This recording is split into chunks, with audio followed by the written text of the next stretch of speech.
They said Earth was gone, and they were right. But humanity was never a place. It was a decision to fight, even when the stars themselves turned away. The wreckage of the Third Fleet drifted silently over the crimson planet of Virel. Burned hulls reflected the dying light of a distant sun.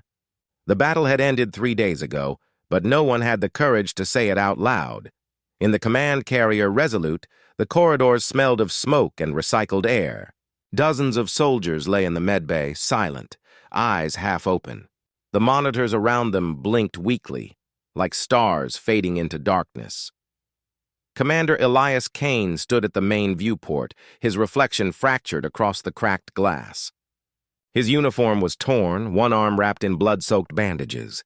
Behind him, a young officer, Lieutenant Sora Vale, whispered, her voice breaking through the quiet hum of dying machines. "Sir, the Council has ordered us to retreat." Kane didn't turn around. His eyes were locked on the debris field outside. Among the twisted remains of ships, he could still see the blue emblem of the old Earth Alliance, half melted, barely visible. "Retreat to where?" he muttered. "There's nothing left to go back to." Silence followed. Then another voice, deeper, worn, came from the comm station. Captain Rin, his second-in-command, spoke through static. "The fleet's down to 14 ships, sir. Fuel reserves at 30%. We're bleeding out here." Kane exhaled slowly. The faint light from the viewport painted his face in ghostly hues of red and gold. He knew what they all wanted. To surrender. To survive. But survival wasn't the same as living. He finally spoke, voice calm but cold. "Send the word. No one surrenders, not while I still breathe." Outside, a lone transmission beacon flickered weakly, the last human signal in this part of the galaxy. The war wasn't over. Not yet. 200 years before Commander Kane stood in that dying ship, humanity had conquered silence. They had learned to speak across light years, to build cities around dying stars, to terraform frozen moons and call them home. They believed they were gods, and then the Korth Dominion arrived. It wasn't an invasion at first. It was contact. A fleet of colossal bioships entered the Sol expanse, shimmering like living mountains. The Korth didn't use metal or fire. Their ships pulsed like muscle and bone, powered by something the scientists called living plasma. Humanity called it beautiful, until it burned New Kyoto to ash in 11 minutes. The First War began before humanity even understood what they were fighting. The Korth didn't speak in sound, they spoke through radiation bursts and electromagnetic pulse patterns. At first, human linguists thought they were trying to communicate. But when they decoded the patterns, the message was horrifyingly clear. You are infection. You spread. To the Korth, humanity wasn't an enemy. It was a disease. The Dominion began sterilization campaigns across every colonized system. Entire worlds, billions of human lives, erased in hours. The fall of Titan, the burning of Mars, the siege of Ceres. Names that became ghost stories whispered in refugee ships. But humans did what they always did. They adapted, outnumbered, outgunned, and exiled. The survivors formed what they called the Earthborn Alliance, a fractured union of desperate nations, mercenaries, and old AI fleets from the forgotten Terran core.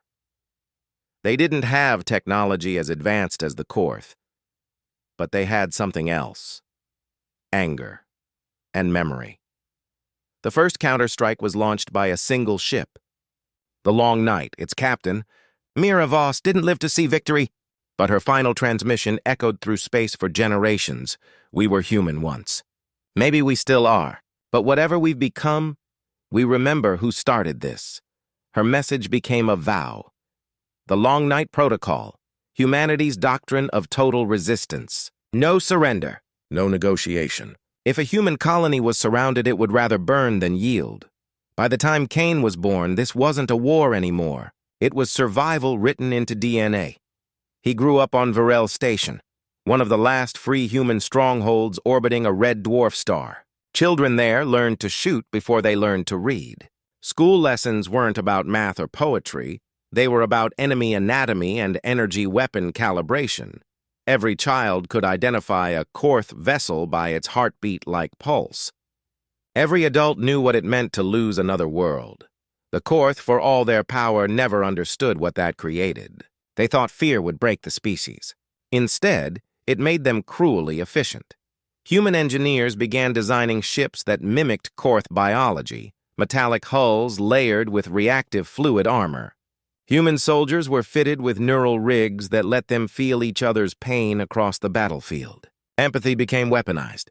If one soldier fell, the others felt it, and fought harder. By the 39th cycle of the war, both sides had slaughtered themselves into stalemate. Then came the Battle of Seraphine Gate. That's where Kane's legend began. Seraphine was supposed to be a dead system, no atmosphere, no strategic value. But beneath its frozen crust lay an ancient relay station from humanity's golden age, the last working deep space transmitter from the Sol era. The Korth wanted it destroyed. Kane wanted it captured. He was only a tactical officer back then, young, reckless, with the haunted eyes of someone who'd lost more than he'd ever admit. His unit, the 7th Hellborn Regiment, was sent on a one-way mission to secure the relay. They held it for 41 hours under orbital bombardment. Out of 3,000 soldiers, only 47 survived. But when the dust cleared, the signal beacon still burned, and the transmission it sent carried across the stars. "We are still here." Those words reached every surviving human fleet. For the first time in decades, hope wasn't a myth. From that day, Elias Kane became the symbol of the unsurrendered. A commander forged in blood and silence, he fought not for victory, but for remembrance. Now, decades later, standing in the shadow of another fallen world, he faced the same impossible choice Miravoss once did: to retreat and survive, or to fight and vanish, ensuring the human flame never dims. The Korth Dominion was not an empire in the human sense. It had no emperor, no parliament, no flag. It was a living organism. Each ship was a cell in a vast biological network stretching across dozens of star systems. One collective mind, one will. The Korth didn't think in individuals. They didn't even think in victory. They simply sought equilibrium. Their logic was terrifying in its simplicity. Entropy must be controlled. Chaos must be sterilized, and to them, humanity was chaos incarnate. When Korth fleets swept through the colonies, they didn't loot, occupy, or enslave. They purified. They reduced planets to sterile rock and moved on. They left behind silence, the kind of silence that felt holy and wrong all at once. No songs, no echoes, no remains, just absence. The scientists of the Earthborn Alliance once captured a living Korth fragment, a pulsing shard of their biometal hull. It was alive, humming with low radiation. When they cut it open, it bled light. Inside, they found something that froze every human heart who saw it: the neural signature of human DNA strands, partially integrated. The Korth weren't just exterminating humanity, they were absorbing them. Evolution, they called it. An end to individuality. For the Alliance, that revelation changed everything. Unity became not just a strategy, but a religion. Old nations, the remnants of the U.S., Eurasian Bloc, African Confederation, and the Martian Free States, fused into one desperate command structure known as the Terran Bastion. They ruled from the fortress planet Nemea, a volcanic wasteland turned into a command citadel. It was said that beneath Nemea's burning crust lay the heart of humanity's last AI, Athena 9, the final remnant of old Earth's military neural net. It was ancient, dying, and half insane from centuries of isolation, but still loyal. Every human fleet still online connected to Athena's fractured mind. She saw through their sensors, heard their pain, calculated their odds. Sometimes, when transmissions failed, commanders claimed they could still feel her voice, a whisper in the static, urging them to hold a little longer. Commander Elias Kane had never trusted her. He'd fought too long to believe in ghosts made of code. But he couldn't deny the results. Athena had guided fleets through impossible ambushes, predicted enemy warp paths, even saved his life once by redirecting an entire armada at the last second. Still, there was something unsettling about how she spoke. "Commander Kane," she'd once said through the calm static, "humanity's strength is not its courage. It is its refusal to learn." He'd laughed back then. Now, he wasn't sure it was a joke. Decades of war had changed humanity. The soldiers weren't just human anymore. The sympath units, bioengineered infantry designed to share neural pain, had evolved into something unrecognizable. Their faces pale, veins glowing faintly under skin infused with neural fluid. They didn't need sleep. They didn't need food. They only needed purpose, and purpose was running out. The younger generations had never seen Earth. They didn't even believe it existed anymore. For them, Earth was a myth, a story told by old soldiers and poets, a blue marble in the dark that no scanner had ever found again. So they fought not for home, but for memory. Each human ship carried a memory core, a digital vault holding the archived thoughts, recordings, and images of old Earth. The laughter of children, the rain of forests, the sound of waves. When a ship was destroyed, those memories were lost forever. Some soldiers said the real war wasn't about territory at all. It was about preserving those sounds of rain. By the time Kane reached command rank, humanity was at its final stage of evolution, half machine, half ghost. But even among the hybrid commanders, Kane was different. He refused augmentation beyond the neural link. He refused the empathy implants. He believed soldiers shouldn't feel each other's pain. They should carry their own. That belief made him both loved and hated. To some, he was a relic. To others, he was the last real human left in the stars. The Korth called him the stubborn signal. They could detect the human fleet's transmissions, encrypted, chaotic, full of emotional bursts that made no sense to their logic. But Kane's voice always stood out. His commands carried frequencies that their translators identified as Defiance resonance. He made the unthinkable happen again and again, small human fleets defeating biologically superior Korth swarms. It wasn't tactics, it was something else, human unpredictability. The one pattern even gods couldn't simulate. But victory had a cost. In the last decade, every victory Kane achieved left him emptier. His fleet smaller, his voice quieter, his crew older. The light of humanity was flickering, not because they were losing battles, but because they were losing belief. Some captains began whispering about peace, others about surrender. A faction within the Bastion, the so-called New Dawn, argued that merging with the Korth might be salvation, not extinction. That idea disgusted Kane. To him, surrender wasn't survival.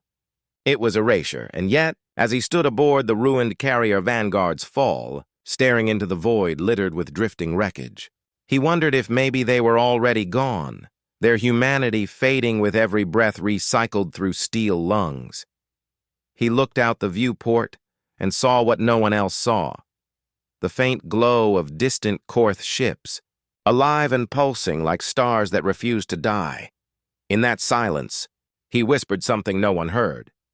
Maybe we're not fighting them anymore. Maybe we're fighting time. The warship Vanguard's fall floated on the edge of a dead system, surrounded by wreckage that glittered like broken glass. Her hull was scarred, engines silent. Her once proud banners of the Terran Bastion burned down to metallic ash. Inside, Commander Elias Kane sat alone in the observation chamber. The silence was almost comforting now, a silence he'd earned. He'd once commanded entire fleets. Now he commanded 37 survivors. The room flickered with weak emergency light. He watched the stars without really seeing them. Every spark out there could have been a Korth scout, a fragment of their living metal, or just another dead human ship drifting endlessly. He didn't care anymore. He ran his hand along the cold console, feeling the scars in the metal, marks from plasma shrapnel, from desperate repairs made under fire. Each dent was a story, each burn mark, a memory. He whispered, "Still breathing, old girl?" The ship responded with a low groan through the hull. As if answering him, his second-in-command, Lieutenant Mara Lorne, entered quietly. Her eyes were artificial now, faintly golden, glowing with low light. She was one of the sympath units connected to the neural pain network, carrying the emotional echo of every crewmate still alive. That meant she felt every death, too. She stood beside him without speaking, and he could feel the tremor in her stance, not fear, but grief. Shared, silent grief. After a long moment, she finally said, "Athena's signal reached us again, sir. She's asking for a report." Kane didn't turn. "Tell her the truth." "And what's that?" He exhaled. "That we're dying slower than expected." Mara didn't smile. She never did anymore. Her synthetic tear ducts had been disabled to conserve resources. "The crew needs direction, sir," she said quietly. "They still believe we can reach Bastion Command." "Belief," Kane muttered. "The last fuel we have left." He stood, his boots echoing softly against the deck. The observation window revealed the battlefield beyond, drifting bodies, fragments of human ships, and the faint trails of Korth bioplasma burning out into the void. He remembered the last battle vividly, the screams in the comms, the sound of steel collapsing under living fire, the moment when Captain Juno's destroyer, Sol Requiem, had detonated itself to save them. She'd been his closest friend. Her last words had been a whisper through static. "Make it mean something, Eli." That line had followed him like a ghost ever since. In the lower decks, the survivors worked in silence. Chief Engineer Rafik Holland, old, scarred and half-blind, sat by the core chamber, his mechanical hand humming as he rerouted power manually. Every time he blinked, he saw flashes of his old home on Mars. Red skies, storms, laughter. He'd told Kane once, "If I ever get back there, I'll build a house out of silence." Just to remember what peace sounds like. No one had laughed. No one could imagine peace anymore. In the med bay, Dr. Naya Voss tended to the wounded. Her hands shook, though she pretended they didn't.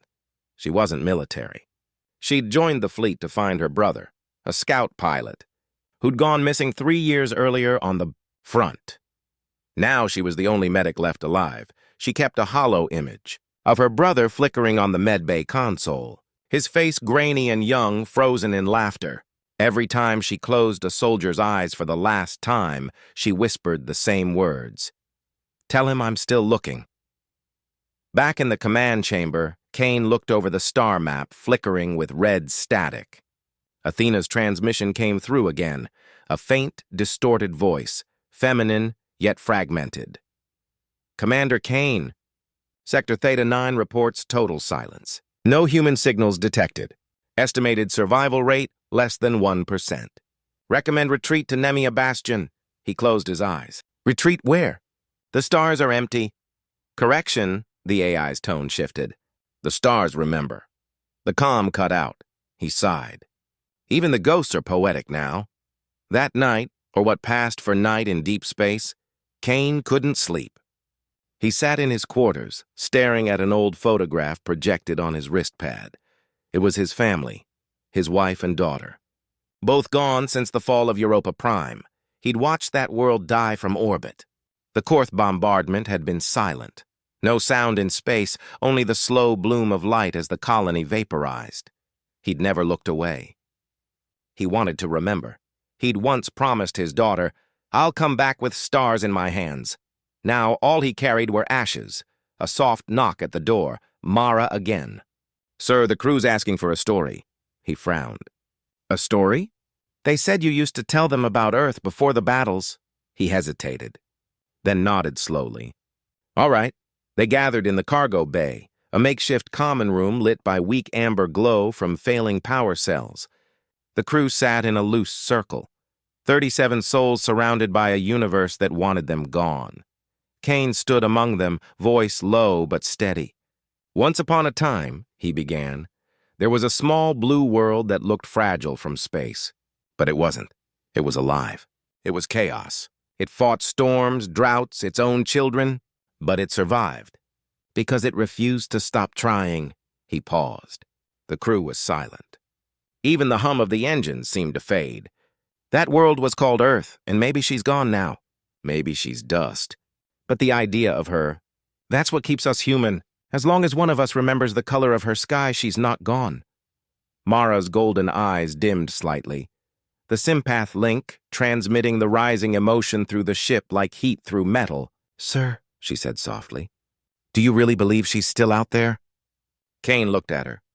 "No, but belief isn't about truth. It's about defiance."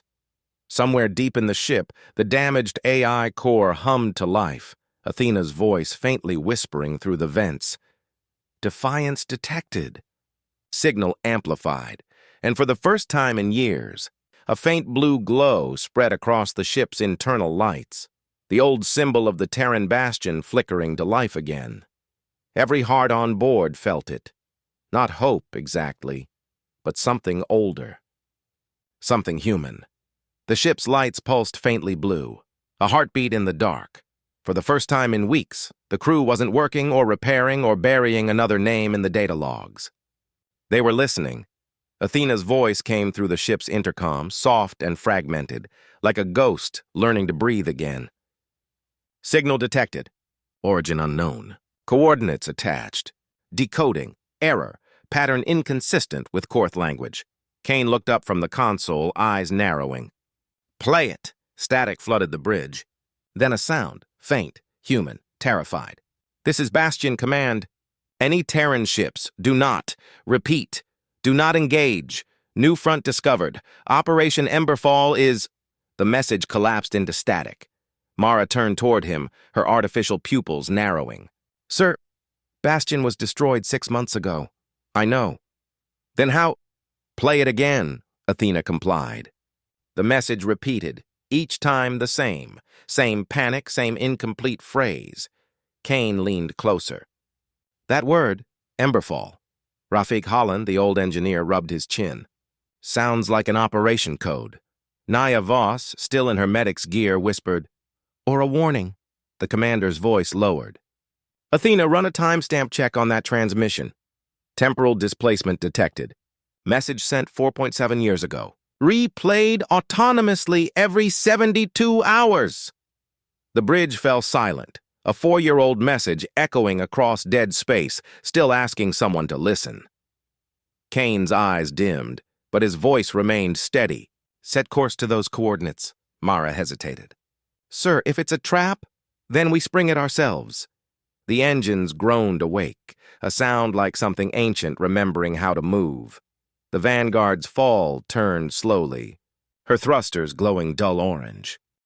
Naya broke the silence first. "Commander, why are we chasing ghosts?" Kane didn't answer immediately. He stared at the void ahead, where nothing but shadows waited. Finally, he said, "Because ghosts remember what the living forget." Hours passed. Inside the mess hall, the survivors gathered in small clusters, talking quietly, sharing stories that didn't sound real anymore. Rafik sat at a corner table, staring at a small metal charm, a piece of Mars soil sealed in glass. He'd kept it since before the war. Mara approached him. "You still carry that?" He nodded. "Reminds me that once I built things to live in, not to die inside." She sat opposite him. Her golden eyes flickered, syncing unconsciously with his pulse. "You think we'll live to see another sunrise?" Rafik smiled faintly. "Sunrises don't mean much out here. Maybe one day someone else will." In the command room, Kane reviewed Athena's reconstruction of the coordinates. The map displayed a dark nebula, Erebus Vale, a graveyard of ships from both sides. No signal had ever escaped it. Mara entered quietly. "You're not telling them where we're going, are you?" He shook his head. "Not yet. You think this Emberfall is real? I think it's something they died trying to finish." "And you plan to finish it?" He turned to face her. "If humanity left anything worth saving, it's buried there." Mara studied him. Her synthetic empathy node flickered, reading his emotional frequency. "You're lying." He met her gaze. "I know. Later, 0300 ship time." Kane couldn't sleep again. He stood at the viewport watching the stars. Athena's voice broke the silence. "Commander, I have completed emotional analytics of the crew. Would you like a summary?" He hesitated. "Proceed. Crew morale, 17%. Hope retention, 6%. Emotional resilience, 3%. However, collective faith in your leadership, 93%. He exhaled slowly. "That's worse. Clarify?" "They trust me enough to die when I tell them to." "Is that not what leadership requires?" He looked at the stars, hollow-eyed. "No. Leadership should mean giving them something to live for, not just a prettier way to die." At 400, Mara returned to the bridge. "Course correction complete, sir. We'll breach the veil in 6 hours." Kane nodded. "Good work." She hesitated. "Do you ever think about home?" He turned slightly. "Every time I close my eyes." "And if there's nothing left?" "Then we make something new." "Out of memory. Out of will." She stared at him, then said quietly, "You sound like the last sermon of a dying god." He almost smiled.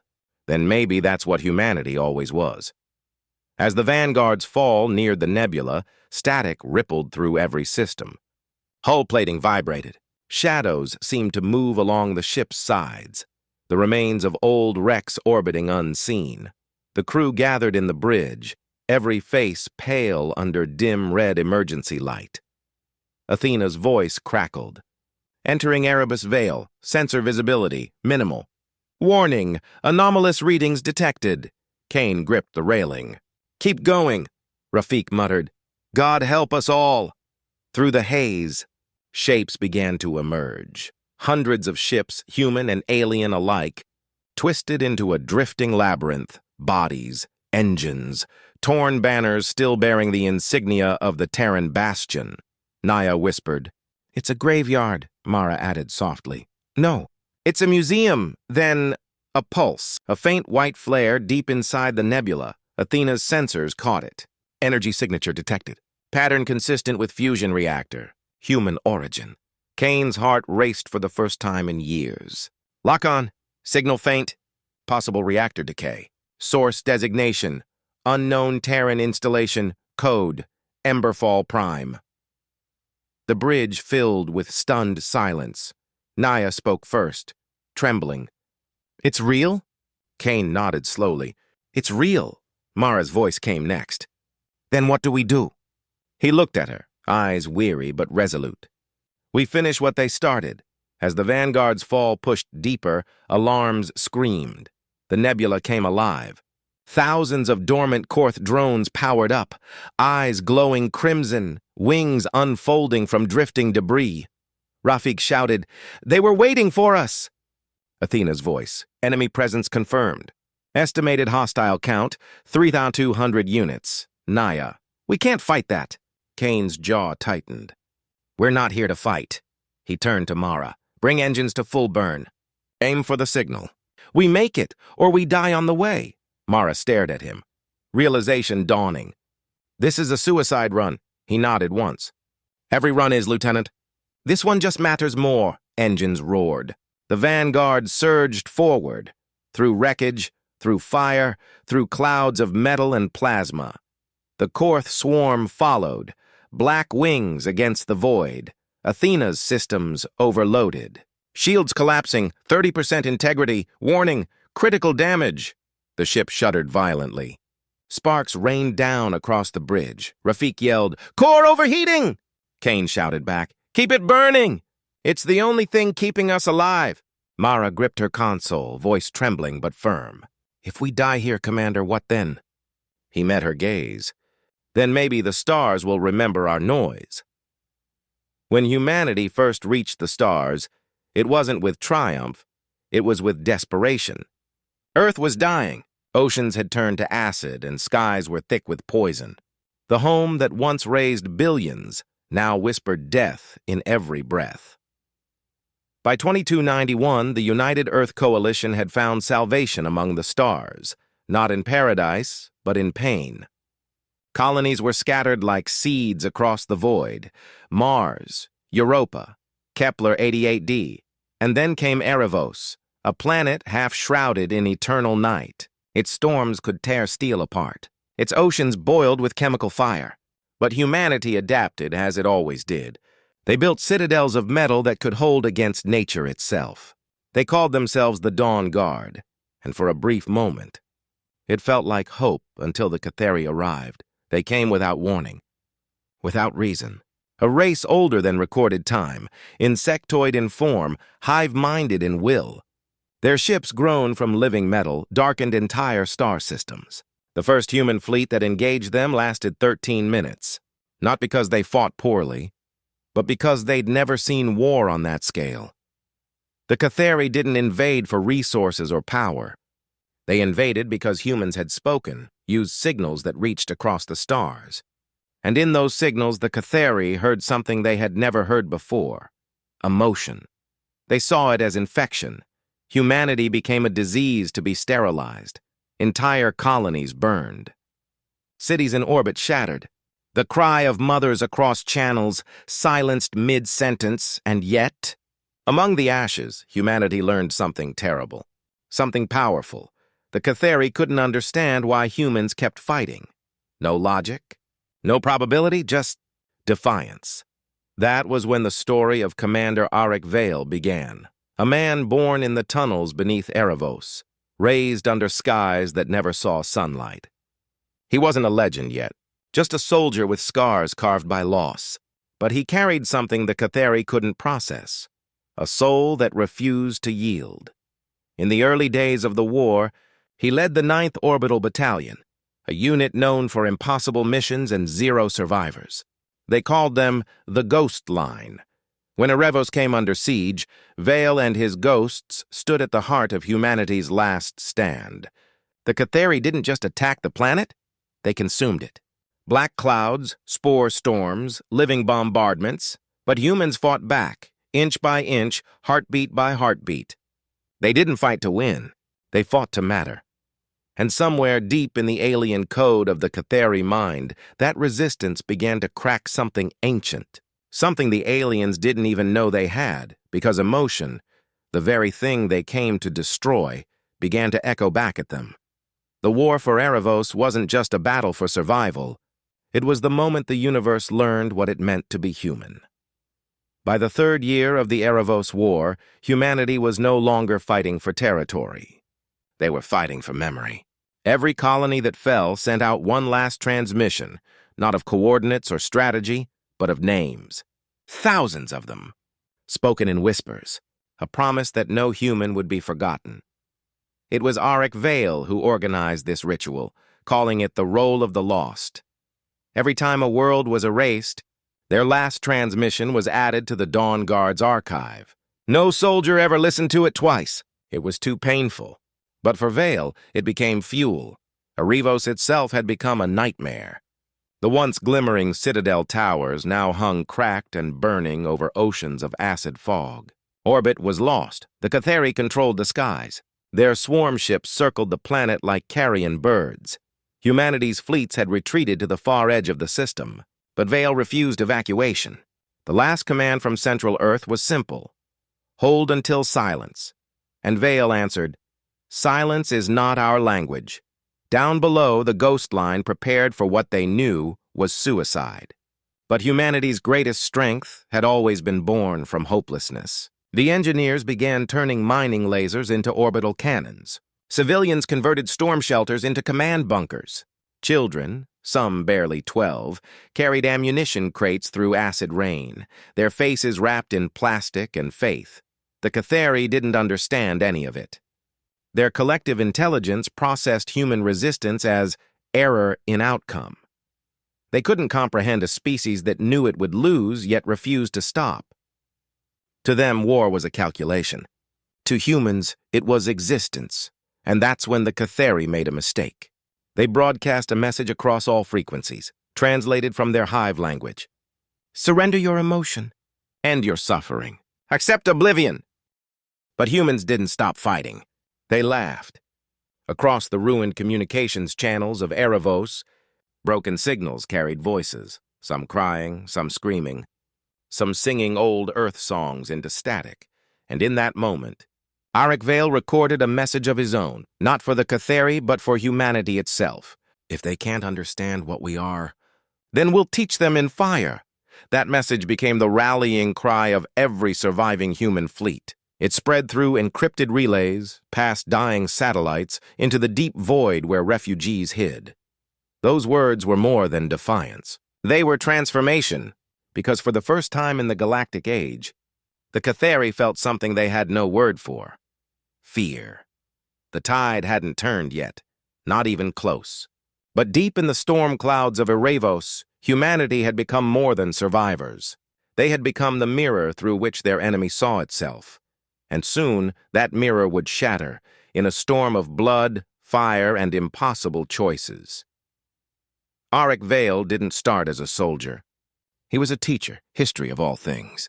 He once lectured about the futility of war, about how civilizations rose and fell chasing the illusion of permanence. But when Erebos burned, history became his battlefield. Vale's uniform still carried the ink stains of his old life. He kept a single relic in his pocket, a small stone from the Thames River, smooth and cold, worn by centuries of water. He'd found it as a boy and carried it through every deployment. It reminded him that even the hardest things could be shaped by persistence. His second-in-command, Lieutenant Mara Ellen, was his opposite, born in orbit, raised in steel corridors, half her body replaced by cybernetic plates after the siege of Calyx 9. She had no sentiment for the past. To her, the future was the only direction worth facing. But she followed Vale because he carried something she couldn't name. The men called it gravity, the kind that pulls people closer even when everything else is falling apart. In the underground tunnels beneath Erebos, Vale's small unit, the Ghost Line, lived between airstrikes. They survived on recycled oxygen, water filtered from acid runoff, and hope that tasted like rust. Every day they listened to the roll of the lost, a single name before every shift. It wasn't ritual anymore. It was rebellion. One morning, a scout brought back a data shard. It held Cathari transmissions, intercepted from orbit. It wasn't a battle plan. It was something stranger. Recordings of human voices. Laughter, screaming, even lullabies, distorted, slowed down. The Cathari were studying them, trying to decode emotion. They wanted to understand why humans would die for things that couldn't be measured. Vale listened to one of the files. A woman's voice singing softly in a collapsing station. He recognized it. His wife, Elara. She'd been stationed on Luna 5 when it fell. Her voice had traveled across stars, recorded by her killers, now returned to him like a ghost in static. He didn't speak for a long time after that. But when he finally did, his words carried steel. They can study us all they want, but they'll never understand why we fight. That night, Vale gathered the Ghost Line around the dying reactor light. He told them about Elara, not as a symbol, but as a person. Her laugh, her clumsy drawings, the way she'd talk to flowers that couldn't survive the lunar dust. No one moved. No one interrupted. In that silence, every soldier remembered someone they'd lost, and for a brief, fragile moment, in the middle of a war they couldn't win, humanity felt whole again. That was the night Vale decided on their next move. Not retreat, not defense, but something far more dangerous. He called it the Ember Protocol. It wasn't about surviving. It was about being remembered. The plan was madness. Even by human standards, Erebos' main reactor, buried under 6 kilometers of black rock, was meant to power an entire continent before the invasion. Now it barely kept the underground shelters alive. Vale wanted to turn it into a weapon. Lieutenant Mara stared at the projection table, her synthetic eye flickering against the blue hollow map. You overload the core, it'll vaporize everything within 100 clicks. Exactly, Vale said quietly. Including them. He traced a line across the map, the Cathari forward base, feeding energy to their orbital siege cannons. If the humans could draw enough enemy units close and then trigger the chain reaction, the shockwave might cripple their fleet. Mara shook her head. You're talking about turning Erebos into a sun. A sunrise, Vale corrected. The last one humanity will ever see. Around them, the soldiers listened. Some broke into uneasy smiles. not of joy, but of grim acceptance. It was something to do, something human. Vale didn't command obedience through fear. He earned it by sharing their pain. He'd sit with them when rations ran low, when comms went dark, when nightmares got too real. He remembered every name of every fallen crewman, not as numbers, but as people. Sergeant Elias Ward, the demolitions expert, once asked him, "Why do you remember them all, sir?" "It hurts," Vale replied, "because if I stop, then they really die." That line spread through the ghost line like oxygen through dying lungs. And for the first time in months, morale didn't come from hope. It came from meaning. But not everyone agreed. Dr. Wren, their field medic and only surviving scientist, argued that humanity still had a chance to survive, that there were rumors of a fleet regrouping beyond the Orion Rim. "If we destroy Erebos," she said, "we destroy our last beacon. The fleet won't even know we're alive." Vale looked at her, exhausted. "If we send a signal," he said, "the Cathari will follow it. They'll hunt the rest of us to extinction." "So you'd rather die?" "No," Vale said softly. "I'd rather choose how." That ended the argument. As days turned to weeks, the plan took form. They scavenged alien cores, spliced them into the reactor grid, and rigged fail-safe detonators across the tunnels. The Cathari kept advancing, not fast, but steady, burning everything human in their path. Every hour brought the sound of collapsing tunnels, the smell of ozone, the vibration of death moving closer. In his quarters, Vale recorded something, a private message stored in his personal terminal. His voice trembled as he spoke. "Elara, if this reaches you somehow, I'm sorry I didn't listen when you said the stars were alive. You were right, they are. And maybe, if I'm lucky, I'll become part of one." He stopped, staring at the small stone on his desk, the one from the Thames. He closed his hand around it. It was still cold. The next morning, he gave his final briefing. "They think we're hiding," he said. "They think we've broken. But when the sky burns tonight, they'll remember the one thing they couldn't erase, the choice to fight back." The ghost line stood silently. No cheers, no salute, only the sound of breathing, and the faint hum of the reactor below, and above them, unseen beyond the clouds, the Cathari warships began their descent. The storm began without sound, a ripple in the clouds, a flicker in the dust. Then, thunder. The Cathari fleet broke through the upper atmosphere, their ships descending like spears of light, each one kilometers long, carved from obsidian metal that drank in the sky's fire. The air itself trembled as their plasma drives scorched the horizon. Commander Vale stood on the upper rampart of Outpost 19, his eyes hidden behind a cracked visor. The world before him was already dying, mountains glowing faintly red, valleys filled with burning wreckage, and the faint smell of iron and ash carried by the wind. Behind him, the ghost line moved, silent, precise. Every soldier knew their position. Every demolition charge was set. Every heartbeat was borrowed time. "All units," Vale said into the comm, voice steady. "Phase 1 begins now." 1,000 lights blinked green on his visor. The first barrage came from orbit, molten tungsten rods streaking down like meteors. They struck the old reactor shields, turning metal into rivers of fire. The earth heaved. Entire fortifications vanished in seconds. Yet when the dust cleared, humans were still there, still firing, still screaming back into the void. Sergeant Elias Ward's voice crackled through static. "Zone 3 holding, barely. Tell the bastards to aim better," he laughed. The kind of laugh that only happens when death's already sitting beside you. From their bunkers, the humans unleashed everything they had: mass drivers, coil cannons, scavenged alien plasma throwers, even chemical rockets loaded with scrap metal. Each weapon was old, broken, unreliable, but fired with rage. It became art. The Cathari advanced in shimmering formations, their soldiers almost beautiful, tall, glass-skinned, faces glowing with pale light beneath transparent helmets.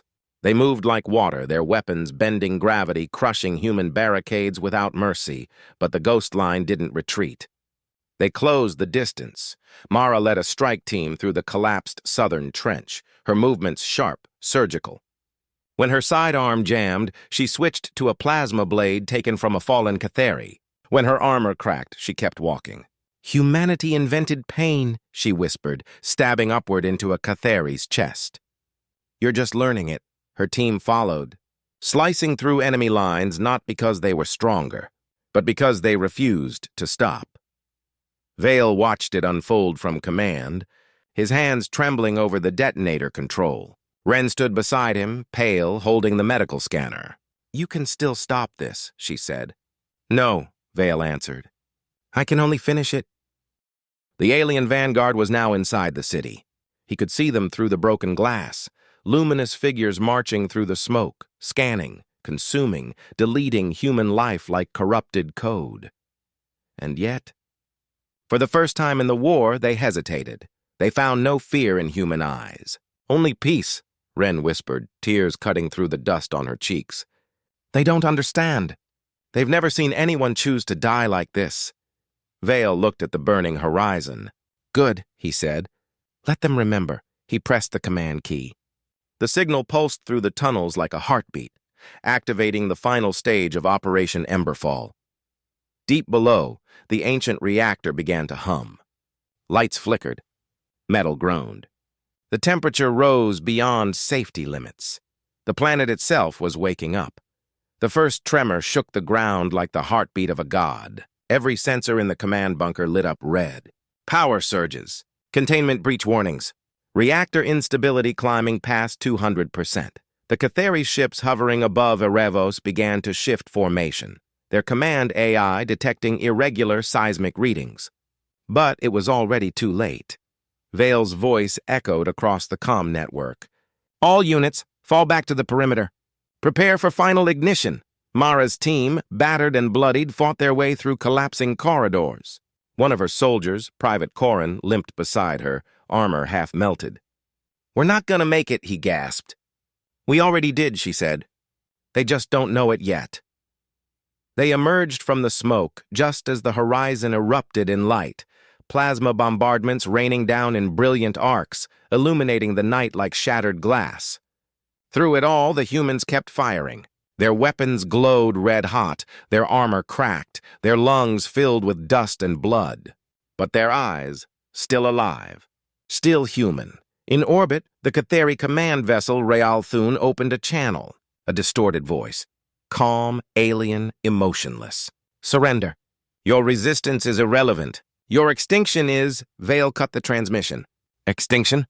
he said quietly. "We invented extinction." He turned to Dr. Wren. "Get to the escape pod." "What about you?" "Someone has to stay." "Someone has to make sure it ends." Wren hesitated. Then, she handed him the small data core containing her logs and recordings of every fallen soldier. "If anyone finds this, they'll know what we were." "They'll know," he said. "Go!" She ran, disappearing into the smoke. Vale descended the reactor shaft, boots echoing through the trembling metal tunnels. The heat was unbearable now, radiation alarms screaming. He could see it, the heart of Erebos, a sphere of blue-white fire suspended in magnetic containment, pulsating like a dying star. Above, the Catheri had realized the truth. Their ships began to retreat, firing desperately into the surface to stop the chain reaction. But the humans were already gone. The choice had been made. Vale keyed his mic one final time. "All remaining units?" "It's been an honor," Static answered him. The kind of silence that meant everyone had already done their part. He reached into his pocket, took out the small stone from the Thames, and placed it on the console. "We remember home?" he whispered. Then he pressed the ignition key. The world broke open. A soundless explosion of light ripped through the mantle of Erebos, folding mountains into vapor, turning oceans into glass. The Catheri fleet in orbit was caught mid-retreat, their hulls melting, fracturing, dissolving into starlight. The shockwaves spread across the system, electromagnetic fury roaring through space like the last cry of a dying civilization. And in that blinding light, humanity vanished. Not in defeat, But in Defiance, the alien command logs would later describe it as an anomaly of will, an event no algorithm could predict, an emotion no simulation could replicate. They called it the weeping sun, because when the light faded and silence fell again across the void, every Cathari who witnessed it felt something they had no word for. A tremor, a burn, a grief. They wept. The light faded slowly. What was once a Ravos was now nothing but a drifting sphere of ash and molten stone, its orbit shattered, its skies gone. And yet, something still moved in the debris, an escape pod. Small, silent, scorched, nearly black. Inside, Dr. Wren drifted in zero gravity, her eyes half open, oxygen warnings blinking crimson across her visor. The noise was gone now. No comms, no voices, no heartbeat but her own. She looked through the viewport. The stars looked different, sharper, colder, crueler somehow, but they were still there. "Fail," she whispered. "You did it." A weak signal flickered on her console, a recorded transmission automatically uploaded before detonation. She pressed play. Vale's voice filled the pod, calm, almost peaceful. "If anyone hears this, humanity didn't vanish. We chose. That's what makes us different. We didn't wait for mercy. We made our own ending. And maybe if someone finds this, tell them we remembered home."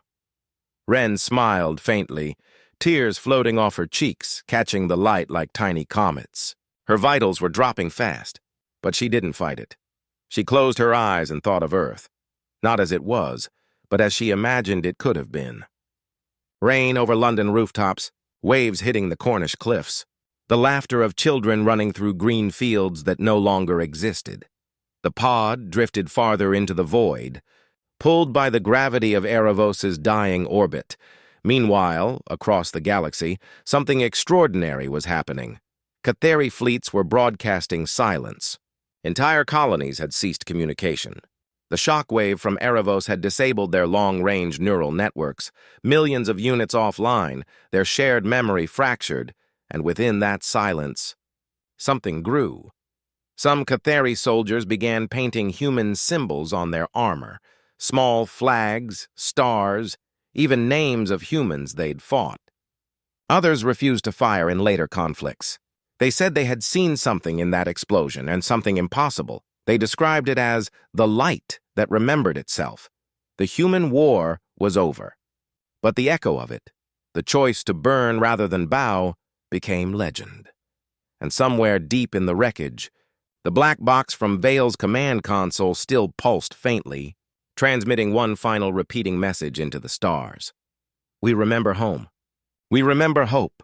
It took weeks before the radiation around Erebos faded enough for automated probes to enter orbit. Most of the data they collected was corrupted. Static, dust, echoes of a planet that had screamed itself into silence. But one signal kept playing. It wasn't Cathari. It wasn't automated. It was human. A repeating distress beacon from a single escape pod, broadcasting coordinates in a dying loop. When a Cathari salvage drone finally locked onto it, its AI hesitated. There was no command for this, no protocol for retrieving them. But still, it moved closer. The pod's outer hull was cracked, coated in glass and ice. Inside, Dr. Wren's body floated peacefully, preserved by the cold vacuum. Her eyes were closed, her expression calm, her hand still clutching the small data core. The drone extended a manipulator arm, scanning the object. It detected language, ancient and inefficient. It translated automatically. "For whoever finds this, we were here." The data core opened. Inside were the logs of humanity's last days, the faces of soldiers laughing in candlelight, the sound of Vale's voice giving orders, the image of Earth seen through memory. The Cathari command network received the data, and for the first time in recorded alien history, their vast neural councils paused, they watched, they listened. And they felt some called it corruption, some called it infection, but to others, it was revelation. They began to question why a species so small, so fragile, would burn themselves out instead of surrendering. They analyzed the recordings again and again, looking for logic, for pattern, for reason. They found none, because it wasn't logic. It was love. It was grief. It was human. In the months that followed, Cathari ships were seen abandoning their posts, drifting into uncharted space. A few transmitted fragments of human language, attempts to mimic sound, to understand meaning. One word appeared more than any other: home. On a distant outpost light years away, a human probe, forgotten, ancient, still carrying the faded blue flag of the United Earth Navy, received those signals. Its systems auto-recorded the alien message, then rebroadcasted it toward the galactic rim.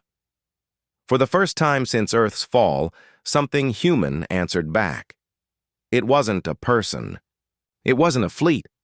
It was a voice. Vale's old transmission, now echoing back through the dark, warped by distance and time. They thought we vanished. They were wrong. We became the fire that never dies. And somewhere beyond the nebulae, far from any star or planet, that light, the weeping sun, still burned faintly, casting long shadows across eternity. Humanity was gone, but its echo had become immortal, centuries later. When the war was just a line in alien history, when the coordinates of Earth were marked, cautioned, site of extinction, a Cathari child looked up at the night sky and asked their elder a question. Is it true that humans once lived there? The elder paused.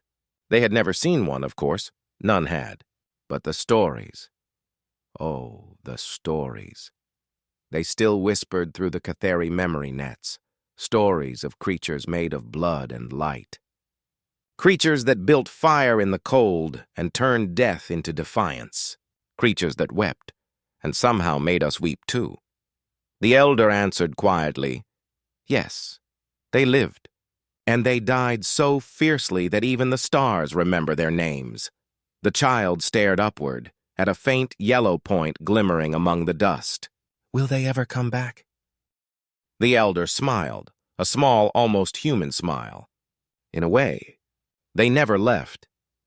Because across the galaxy, fragments of human code still drifted in the data streams, songs, laughter, mission logs, and broken signals repeating endlessly through cosmic noise.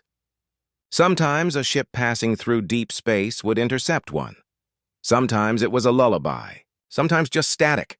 But if you listened closely, you could almost hear a heartbeat. The universe had moved on. Empires rose, fell, and rose again. But the story of them, the species that refused to kneel, became myth, and myths, in time, become faith. Among both alien and human descendant colonies, their message turned into a creed, carved onto warships, painted on armor, whispered in the dark before battle. We are the children of the fire that never dies. Humanity's legacy was not written in victory. It was written in memory, in the tears of those who once called them enemies, in the silence that follows a transmission still echoing through deep space. This is Commander Vale, United Earth Navy. We hold the line. And somewhere, beyond the veil of galaxies, a light flickers, faint, eternal. Humanity. Remembered, humanity. Reborn.